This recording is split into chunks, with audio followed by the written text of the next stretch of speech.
नमस्कार मित्रों, आज बात करेंगे समसामयिक घटना चक्र द्वारा जो करंट अफेयर बनाई जाती है उस पर चर्चा करेंगे। महत्वपूर्ण है, आइए जान लेते हैं। पहले बात कर लेते हैं जो राष्ट्रीय घटनाएं हैं उस पर चर्चा कर लेते हैं। तो आइए जान लेते हैं। यहाँ पे दिया है SDG इंडिया इंडेक्स 2023-24 किसके द्वारा जारी की गई। तो ये जो जारी की गई वो नीति आयोग के द्वारा जारी की गई। कब जारी की गई? तो 12 जुलाई 2024 को जारी की गई है। और इसका जो है देश का समग्र SDG स्कोर कितना हो गया? तो ये 71 हो गया है। अगर बात करें इस सूचकांक में जो है और शीर्ष 3 जो राज्य हैं प्रदर्शन करने वाले कौन से हैं, तो जान लेते हैं। यहाँ पे जो 3 राज्य हैं, पहला जो है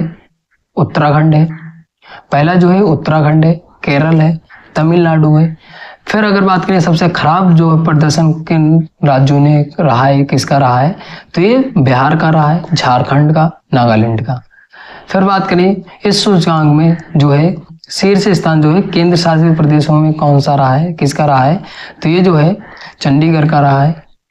आगे बात करें 2018 से लेकर और 2023-24 में के बीच की मतलब तेजी से प्रगति करने वाला कौन सा राज्य ये पूछा है। तो इसमें जो है उत्तर प्रदेश है सबसे तेजी से प्रगति करने वाला। आगे बात कर लेते हैं सोशल मीडिया प्लेटफॉर्म X मतलब जो ट्विटर होता है उसको X बोला जाता है पर 100 मिलियन फॉलोवर वाले दुनिया के पहले नेता कौन बने? तो ये है मोदी जी हैं। आगे बात करें कर्नाटक मंत्रिमंडल में उद्योगों, कारखानों, अन्य प्रतिष्ठानों में प्रबंधन, गैर प्रबंधन पदों में स्थानीय लोगों के लिए कितने प्रतिशत आरक्षण को मंजूरी दी गई है? तो यहाँ पे जो है वो 50 और 75% मंजूरी दी गई है। फिर आगे बात करें महत्वपूर्ण प्रश्न है, यहाँ से जो रूल पूछा जाएगा दिया है केंद्रीय पूर्वोत्तर क्षेत्र विकास मंत्री ज्योतिरादित्य सिंधिया ने कौन सा web portal mobile app launch किया? तो ये जो लॉन्च किया है पूर्वोत्तर क्षेत्र कृषि वस्तु ई-कनेक्ट लॉन्च किया। तो याद रखिए इसका उद्देश्य क्या है। तो इसका उद्देश्य जो है वो कृषि बागवानी उत्पादों लघु वन उपज का समर्थन इसका उद्देश्य है।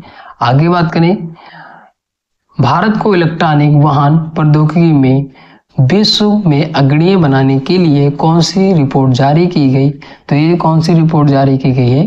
तो ये जो है भारत के लिए ई मोबिलिटी R&D रोड मैप ये कब जारी की गई? तो 16 जुलाई 2024 को। और जान लेते हैं इसके बारे में किसके द्वारा जारी की गई। ये भी महत्वपूर्ण बन जाता है कि किसके द्वारा जारी की गई है। तो इस रिपोर्ट में अगर बात करें तो इस रिपोर्ट को नई दिल्ली में किसके द्वारा लॉन्च किया गया? तो ये जो है प्रोफेसर अजय कुमार सूद जो क्या है तो भारत के वैज्ञानिक सलाहकार हैं। आगे बात करें वामपंथी उग्रवादी से जुड़े संगठनों से निपटने के लिए किस राज्य में एक विशेष विधेयक लाया गया? तो किस राज्य में लाया गया? तो महाराष्ट्र में लाया गया। फिर आगे बात करें इसके विधेयक का नाम क्या है? तो इस विधेयक का जो नाम है महाराष्ट्र विशेष सार्वजनिक सुरक्षा विधेयक 2024। विधेयक का नाम जरूर याद रखिए, विधेयक का नाम ही पूछ सकता है। फिर आगे बात करते हैं गृह मंत्रालय ने जम्मू कश्मीर के उप राज्यपालों को अधिक शक्ति देने के लिए किस अधिनियम में संशोधन किया? तो ये जो है जम्मू कश्मीर पुनर्गठन अधिनियम 2019 में संशोधन कर दिया है। कब किया है? तो 12 जुलाई 2024 को। आगे बात करें इसी में तो इस संशोधन के बाद जम्मू कश्मीर के उप राज्यपाल को किन मामलों के में सबसे अधिक जो है शक्तियां प्राप्त हुई? तो ये जो है पुलिस में प्राप्त हुई और सार्वजनिक व्यवस्था में अखिल भारतीय सेवाएं में प्राप्त हुई अधिक शक्तियां। आगे बात करें IT सक्षम युवा योजना 2024 किस राज्य सरकार द्वारा शुरू की गई? तो ये जो है हरियाणा द्वारा शुरू की गई है। कब शुरू की गई? 14 जुलाई 2024 से शुरू की गई है। आगे बात करें ई फास्ट इंडिया पहल के हिस्से के रूप में किसने गियर स्विफ्ट चैलेंज नामक एक हैकाथॉन शुरू किया, तो ये किसने शुरू किया? तो ये नीति आयोग ने शुरू किया। अगर नीति आयोग की स्थापना पूछी जाए तो नीति आयोग की स्थापना 2015 में की गई, ये भी याद रखिएगा। इसी में बात करें, नीति आयोग ने इस पहल में किस भारतीय प्रबंधन संस्थान का सहयोग लिया? तो किसका लिया? तो IIM बेंगलुरु का लिया, IIM बेंगलुरु का लिया। फिर आगे बात करें, ट्रकों में शून्य उत्सर्जन को बढ़ावा देने के साथ साथ आर्थिक पर्यावरणीय चुनौतियों का समाधान करना किसका उद्देश्य है? तो ये जो है नीति गियर स्विफ्ट चैलेंज का उद्देश्य है। आगे बात करें, मध्य प्रदेश के प्रत्येक 55 जिलों में प्रधानमंत्री कॉलेज ऑफ एक्सीलेंस का उद्घाटन किसने किया? तो ये किसने किया? तो अमित शाह जी ने किया। और ये क्या है? तो गृह मंत्री हैं और सहकारिता मंत्री भी हैं, ये भी याद रखिएगा। अमित शाह ने इस पहल का उद्घाटन कहाँ से किया? तो ये जो है किया है इंदौर से किया, ये भी याद रखिएगा। आगे बात करें, दृश्य मीडिया फिल्मों में दिव्यांग व्यक्तियों को रूढ़िवादी, भेदभावपूर्ण, मजाकपूर्ण दिखाने के विरोध में किसने चेतावनी दी? तो किसने दी? तो सर्वोच्च न्यायालय ने दी, ये भी याद रखिएगा। सर्वोच्च न्यायालय ने कब दी? तो 12 जुलाई 2024 को। आगे बात कर लेते हैं। आगे बात करें कि जो सोनी पिक्चर्स द्वारा निर्मित फिल्म है जो आंख मिचोली में दिव्यांग व्यक्तियों के कथित असंवेदनशील चित्रण को न्यायालय में चुनौती किसने दी? तो ये जो है निपुण मल्होत्रा कार्यकर्ता है, इन्होंने दी। आगे बात करें, मध्य प्रदेश कैबिनेट ने VVIP परिवहन के लिए किस हवाई जहाज को खरीदने की मंजूरी दी? Challenger 3500 jet aircraft. आगे बात करें, महाराष्ट्र सरकार ने स्कूलों के पास किस पेय पदार्थ की बिक्री पर प्रतिबंध लगाने का निर्णय लिया? तो किसका लिया? तो ये जो है उच्च कैफीन वाले ऊर्जा पेय। आगे बात करें, केरल स्थित विझिजम अंतरराष्ट्रीय समुद्री बंदरगाह पर पहला कंटेनर जहाज किस देश का आया? तो ये किस देश का आया? तो ये जो है चीन का आया है। फिर बात करें, इस चीन मालवाहक जहाज का क्या नाम है? तो ये जो है सैन फर्नांडो इसका नाम है, ये भी याद रखिएगा। इसका जो कितना लंबा है? तो 300 मीटर लंबा है, ये भी याद रखिएगा। आगे बात करें, विझिजम इंटरनेशनल पोर्ट का विकास किसके द्वारा किया जा रहा है? तो किसके द्वारा किया जा रहा है? तो Adani ports and special economy zone limited के द्वारा किया जा रहा है। फिर आगे बात करें, इस अभियान के 5वें चरण को लॉन्च किया गया। तो किसके 5वें चरण को लॉन्च किया गया? तो डिजिटल शक्ति अभियान के 5वें चरण को लॉन्च किया गया। संयुक्त रूप से किसने लॉन्च किया? तो राष्ट्रीय महिला आयोग, साइबर पीस फाउंडेशन ने लॉन्च किया। और कौन से चरण का? तो 5वें चरण का, ये भी याद रखिएगा। आगे बात करते हैं इसी में, तो महिलाओं में डिजिटल रूप से सशक्त बनाने, उनका कौशल बढ़ाने हेतु डिजिटल शक्ति की शुरुआत कब हुई थी? तो इसकी शुरुआत जो हुई थी वो 2018 में हुई थी। अब इसका 5वां चरण आ गया है, ये भी याद रखिएगा। और बात करें वर्तमान में राष्ट्रीय महिला आयोग की अध्यक्ष कौन? तो रेखा शर्मा है। ये अध्यक्ष भी स्टैटिक में पूछे जा सकते हैं, ये भी याद रखिएगा। आगे बात करें, भारतीय हज समिति के लिए किसको नोडल मंत्रालय के लिए नामित किया गया है? तो किसको नामित किया गया है? तो अल्पसंख्यक मामलों के मंत्रालय। आगे बात करें, पहले ये दायित्व किस मंत्रालय के पास था? तो विदेश मंत्रालय के पास था। अब जो है अल्पसंख्यक मामलों के मंत्रालय के पास से, ये भी याद रखिए। आगे बात करें, भारतीय हज समिति की स्थापना किसके अंतर्गत की गई थी? तो किसके अंतर्गत? तो हज समिति अधिनियम 2002 के तहत की गई थी, ये भी याद रखिएगा। अगर बात करें वर्तमान में अध्यक्ष जो हज समिति है उसके अध्यक्ष कौन है? तो AP अब्दुल्ला कुट्टी है।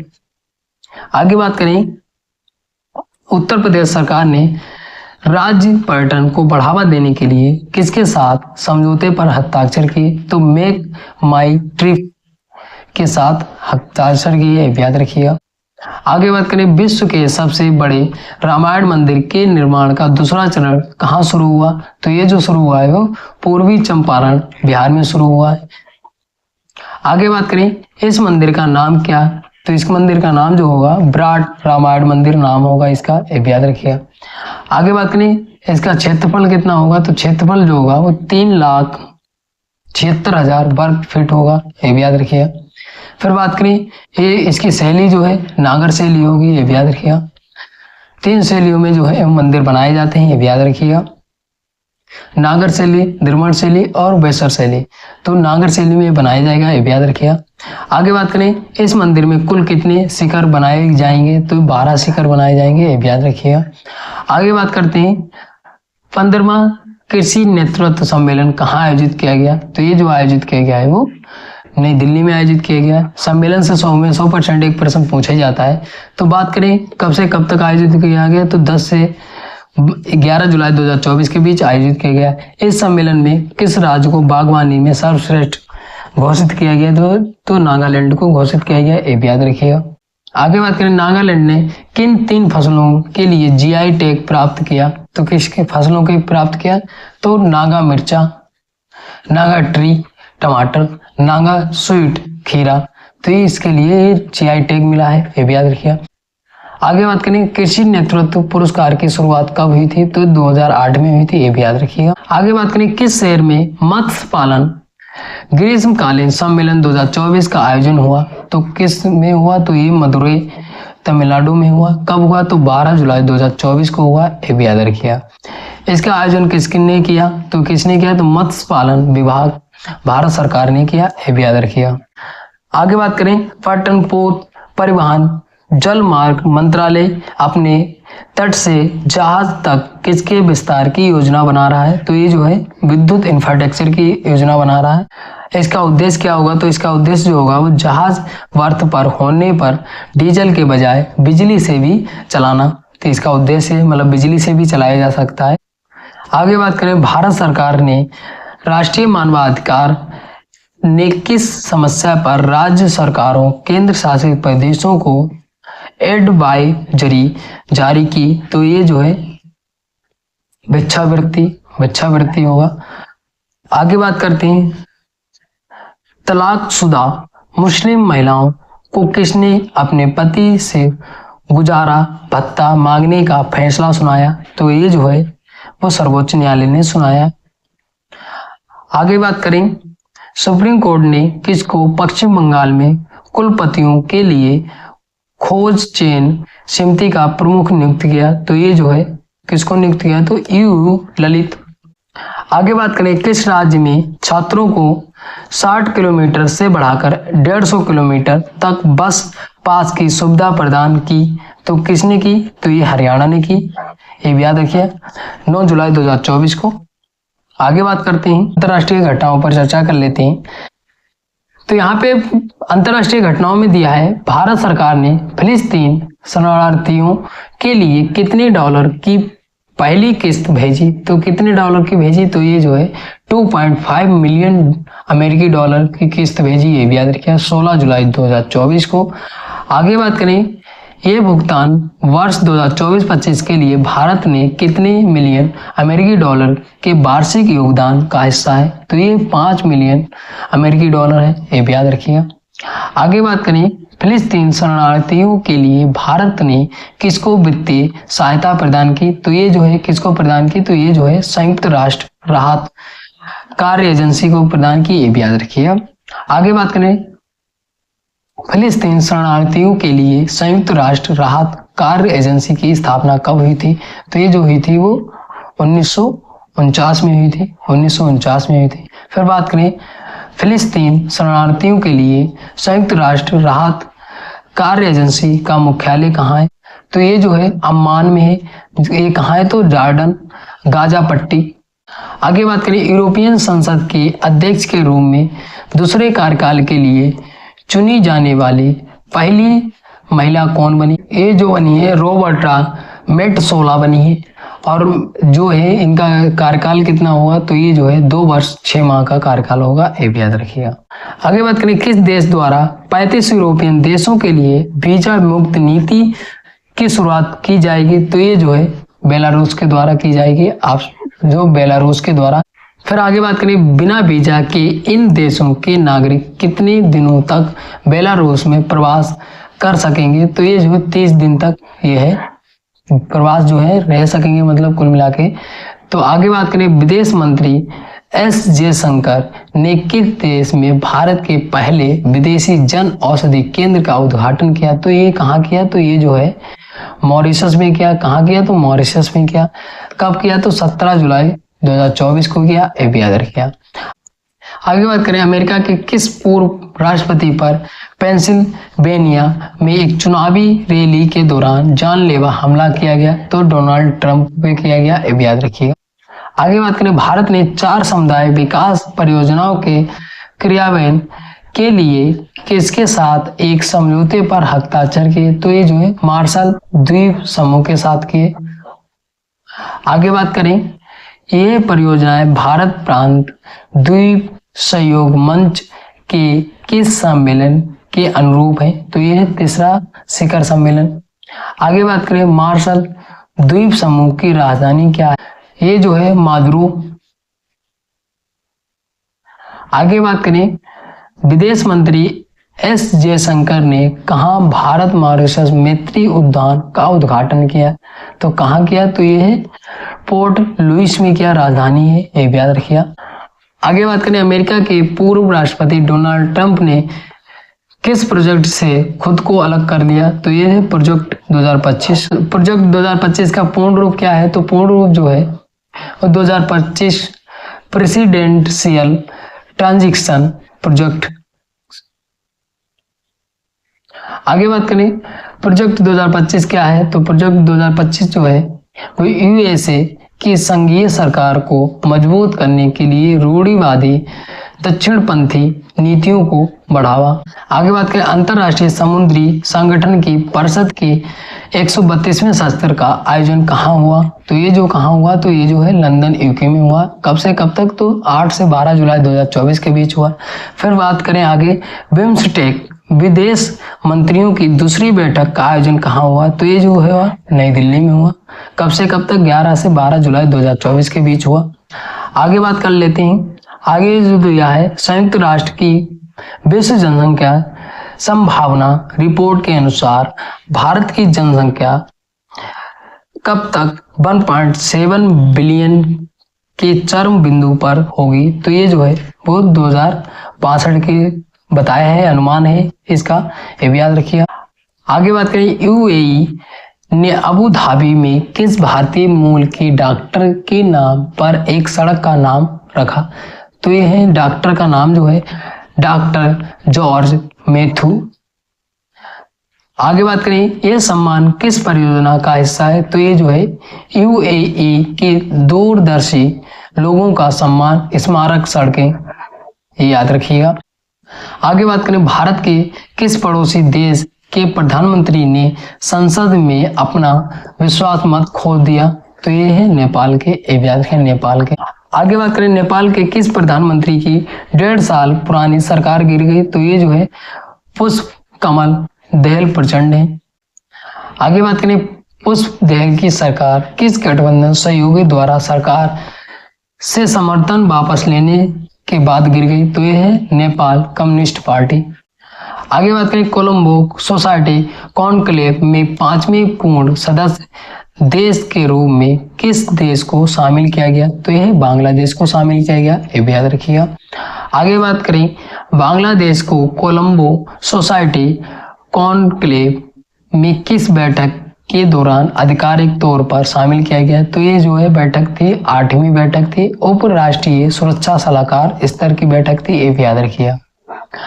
आगे बात करें, कोलंबो सुरक्षा कॉन्क्लेव की 8वीं उप राष्ट्रीय सुरक्षा सलाहकार स्तर की बैठक किसके द्वारा आयोजित की गई? तो ये जो है आयोजित की गई मॉरिशस के द्वारा आयोजित की गई। आगे बात करें, कोलंबो सोसाइटी कॉन्क्लेव की स्थापना 2020 में किन देशों के द्वारा की गई थी?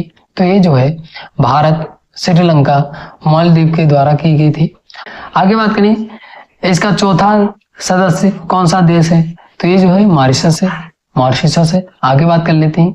आगे बात करें, मॉरिशस में आयोजित 8वीं उप राष्ट्रीय सुरक्षा सलाहकार की बैठक में भारत का प्रतिनिधित्व किसने किया? तो भारत का जो है वो पंकज कुमार सिंह, जो क्या है तो उप राष्ट्रीय सुरक्षा सलाहकार हैं, ये भी याद रखिए।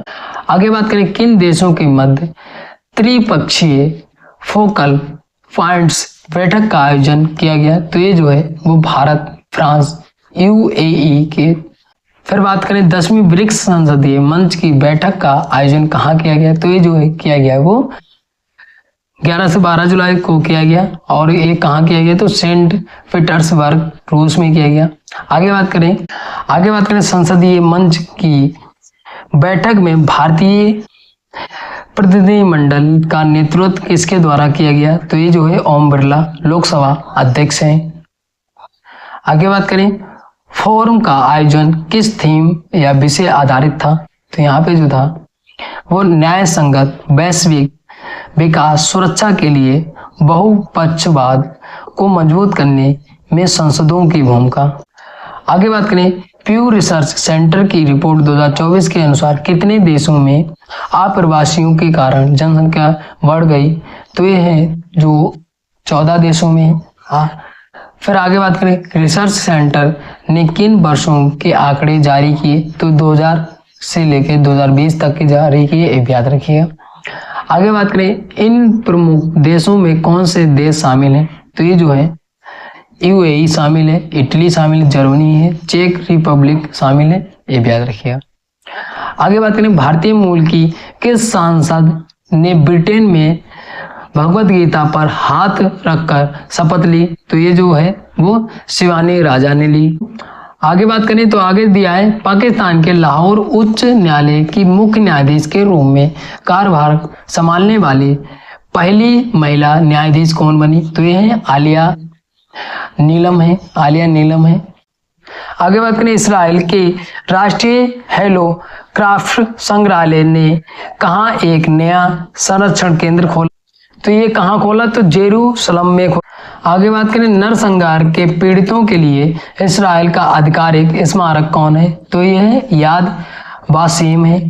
आगे बात करें नाजियों द्वारा किन का नरसंहार किया गया था? तो ये जो यहूदियों का। आगे बात करें अमेरिकी think tank report Pew Research Center के अनुसार किन देशों में सर्वाधिक लोग लोकतंत्र से संतुष्ट हैं? तो सिंगापुर और भारत में। आगे बात करें यूक्रेन के राष्ट्रपति वोलोदिमीर जेलेंस्की और पोलैंड के प्रधानमंत्री डोनाल्ड टस्क ने कहाँ पर द्विपक्षीय समझौता किया? तो ये जो किया है वो वार्सो में किया। आगे बात करें इस द्विपक्षीय समझौते में किस पर बल दिया गया? तो ये है रक्षा, ऊर्जा सुरक्षा का समर्थन, इस पे बल दिया गया। आगे बात कर लेते हैं नीदरलैंड्स का नया प्रधानमंत्री कौन बना? तो ये है डिक स्कोफ। तो यहाँ पे जितनी भी अंतरराष्ट्रीय राष्ट्रीय घटनाएं थी उन पर चर्चा किया है। मिलते हैं अगली वीडियो में कोई नई वीडियो के साथ। धन्यवाद।